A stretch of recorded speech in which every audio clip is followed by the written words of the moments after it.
Welcome to a new episode of our podcast, Lead the Future, Change the Conversation. An unedited, honest conversation to create the future. I'm Arjan Visser, your host and futurist, and join me as I chat with my friend Laura Izard on self-leadership, future and peers. Laura is the founder of an executive leadership talent boutique serving the management consultancy industry. Laura has a heart for the person beyond the position to help them see and activate their real talent and to step up into who they really can become.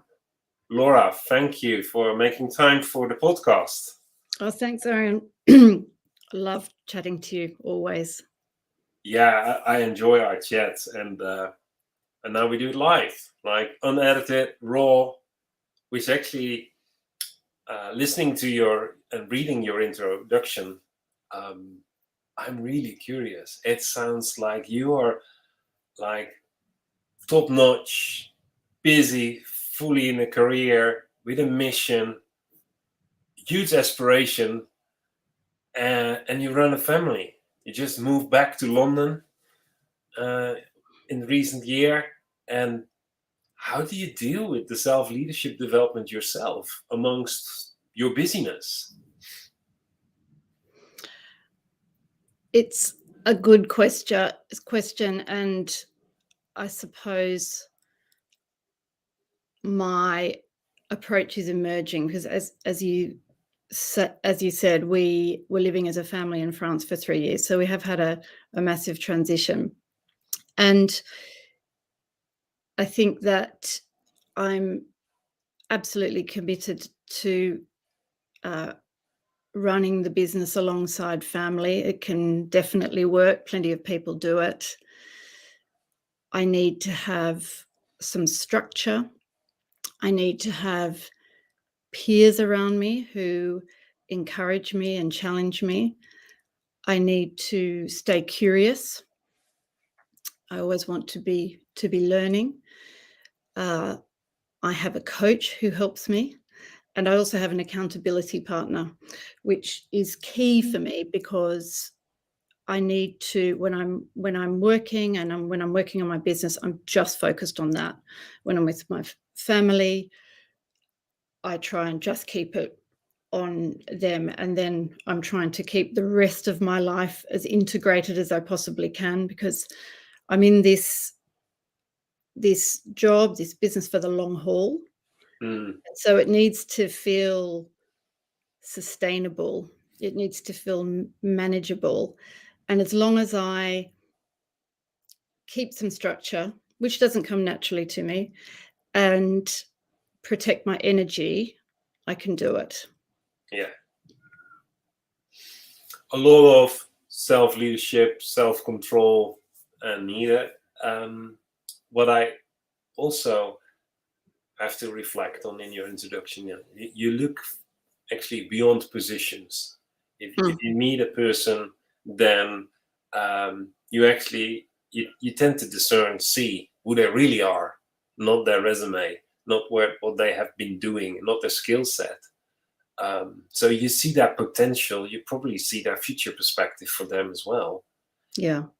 How do you nurture that for yourself amidst managing your energy, an integrated life, although business and family, you try to separate them so your kids really have you around and not a business mom.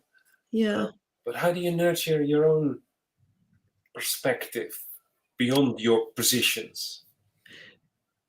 I mean, you're absolutely right. When I'm in front of somebody interviewing them, I see way beyond what they're doing in a day, a month, what their proud moments are in their career. I can see who they are as a person, what else is going on in their life, what's important to them, what are their priorities. And as I get to know them a little bit better, I want to know what their dreams and aspirations are. And I think very often people will say, I've never thought about this before. It's the same for me. I need to have people around me who are helping me with that perspective. And so as you know, I have a network of peers that I meet with every Monday morning, who challenge me on where I am and where I'm heading. And I've just started with a coach who does a similar thing. And I would say those two components, as well as some mentors who I've picked up along the way and who have been gracious enough to take me under their wing and keep pushing me, they are who I need and really lean on and press into to keep to stay outside myself and to keep the picture and the vision big enough. Mm. Well, I like the intention of actually getting out of my own small thinking box. I like that. There are so many leaders out there who, well, just because of their position, they don't talk too much about what they aspire, what they long for, what they see, because it could confuse the people that already are like overloaded with operational issues inside the business. But you choose to surround yourself on a weekly basis with peers. You choose to allow mentors in your life to have their wisdom push you. And it sounds so obvious, like in our conversation, this is like, for us, this is the default. But I know there's so many people high up in an organization, founders, CEOs, that actually are really lonely on the aspect of future perspective, dreaming their own needs, their own desires, simply because it will confuse others. But they self-sacrifice, actually, like you said, like their real talent, who they really are, and who they ought to become, like what they are invited up to. Yeah, that's a beautiful term, what they're invited up to. I think we can forget so quickly, particularly if we're holding positions of responsibility. We might be responsible for a massive P&L. We might have to answer to shareholders or a private equity owner. And then we have our staff who need to be engaged, which is these days a commercial imperative, who need to feel nurtured and motivated themselves. And actually the Gallup State of the Workplace 24 report has come out, and it talks about this very thing, the loneliness of senior people. Their meta-analysis shows that leaders are, in many cases, they feel as lonely as non-managers because the role can be so isolating. And I think it is important to have people outside of your day-to-day, outside your own organization, who don't have skin in that game. They have skin in challenging you, in helping you with your learning edges, and then taking you on a journey beyond where you are so that you can more effectively manage that tension of I'm here, it's tough, it's stressful, is it forever? That's when I think we really power down and burn out.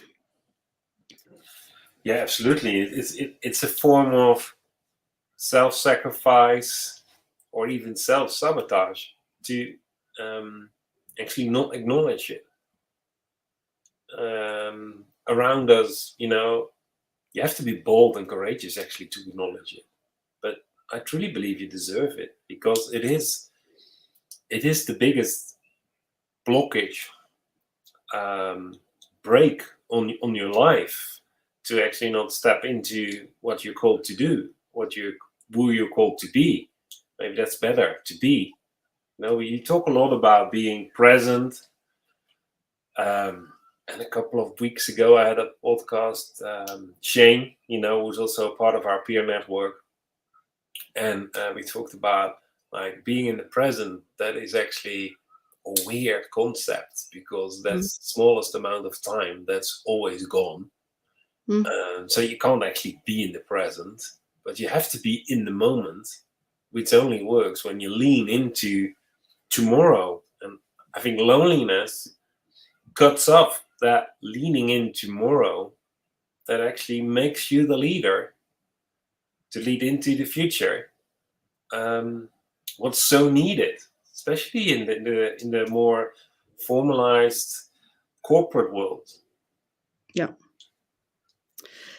That's it. It's having people around you who can help you hold that tension between where you are and where you want to be. And you may need help to work out where you do want to be and how possible that is. My favorite part of an interview with a candidate is when I feel that I've really drawn out of them what their uniqueness is, and I've played it back to them.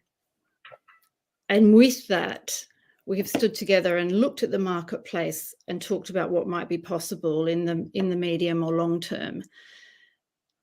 And I think you've got to have people alongside you to do it. You can't do it on your own. And if you're a busy, stressed out partner in professional services, you could really benefit, I would imagine, from having somebody that you could call up and say, just remind me of my vision, remind me why I'm doing this. Yeah. And then you can get back into it. You feel released to get back into the present moment. You're not seeping any more energy, creative energy out by feeling disillusioned and isolated. Yeah. It sounds so easy and so accessible. And I think it is. It is, like you say. I think it is. It is. I think it is. Yeah. I mean, what would you advise for people who are looking to find a coach? Because as we know, there's a bewildering morass of people out there who say they're career executive leadership coaches. What would you say, Arjan, are the right criteria for somebody to be using? Well, one of the things is a coach. You need to know if the coach is coachable themselves. I think that's in general for leadership. A leader should not model how to follow. Then they should model how they follow others. And so a coach needs to model how they are coached, and that will inspire. I think that's a very important criteria. It's probably not on the ICF list. Another criteria I see is that I want a coach who found who they are in what they practice as a coaching portfolio, and not because they are helped with the same situation by another coach. I see a lot of coaches that started to practice coaching based on, for instance, burnout coaches. Nothing wrong with a burnout coach. But if I need a burnout coach, for the example, I would not look for someone who had a burnout and has been coached to get through it. I would look for someone who has a deep desire to help people that are in a burnout because they have future potential and they are excited about that future potential. So, like you said, like you see the horizon beyond the person. That would be, for me, a criteria in a burnout coach, for instance, just by example, and not to just get fixed because they were fixed. And because then the authority of the coach is connected to who they are and their identity, and not based on life experiences that just happened. if that makes sense. I'm looking for that authority part in, not in fixing it, but the authority part in creating my future, because they're excited about that part.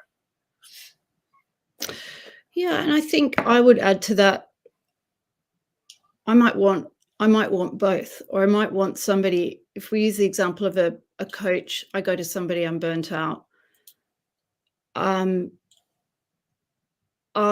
It could be useful to have some tactics to get through the short-term period.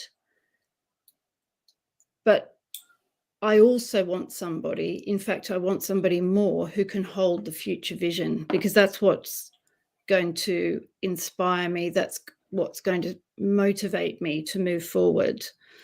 Yeah. And I think that's what you're really good at, Aaron, is holding the future perspective. You are a futurist. So what I've always valued in you is the fact that you can break down extremely complex, hard to imagine future concepts to what it means for us today and how to walk towards it.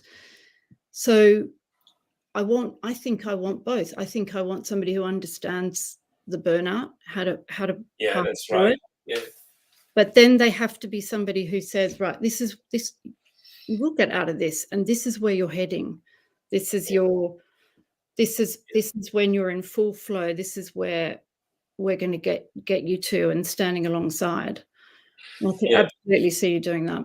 Yeah, absolutely. You're right. Like, I'm still processing my own answer, and the words I tend to use is like, do you want to help people to recover, or do you want to help people to discover? Yeah. And I am focused on the later, Yeah. knowing that processing life, including recovery, is part of it. There is no getting understanding, or actually you can't get understanding over the future or clarity, but you can get clear on your language to express and explain your future. But you can't do that without revisiting your personal relationship with your history, and sometimes rewrite your relationship with your history.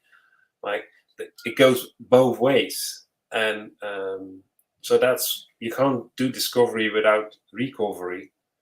Yeah. But where is the focus? And if I coach people on futurizing, I don't want them to become a coach on futurizing. I want them to start living the future they discovered. Yeah. Whatever that means. And not because of the great experience with me, copy me. It's not that I'm afraid for competition, because there is no competition if you stand in your authority. But it's like, when I inspire people, it's not for them to copy me, but it's for them to find themselves and start living that. That's it. I see it as, certainly when I'm talking to people about careers, I see it as just infusing hope about where they could get to. But there is an element of the present in it. There is very often, I'll really challenge somebody on, are you sure that you couldn't get more of what you need and step more into who you are professionally, where you are, with a few tweaks, rather than making a move? Maybe a job move is too big an answer to the problem. So it's holding the present situation and really wrestling with that, and working out what's good about it, what you're getting out of it. You and I are both agreed, nothing is wasted. No experience that you have had is wasted. It's just getting you ready. So what are you getting ready for? And you're asking that of leaders, of extremely senior geopolitical leaders, and I'm asking it of management consultants. Where are you heading? Do we need to tease that out together? That's really a diamond in itself, a gemstone. Now, is there a small fix that takes your frustration out? Yeah. So frustration always leads to this: do I fight or flight? Yeah. which I think is a very healthy question. Mm. Nothing wrong with frustration, a very valuable trigger. But we need to help people and ourselves to see that sometimes it's the details, the side things that fuel the frustration and not the main driver. So we confuse it with identity questions, while it's actually there are a few obstacles. If they are taken care of, I am just fine. Yeah. Instead of throwing everything away out of, I would nearly say, a misunderstood principle. Yeah. And, yeah, that's it. And maybe your trajectory, this is what I so often say to people, your trajectory is right in front of you. It's much, much closer than you think. But there may be some valves that you need help releasing. You need to have different conversations. I mean, there's probably a little bit of career coaching that goes into what I do. I can't help myself. I'm endlessly fascinated by people.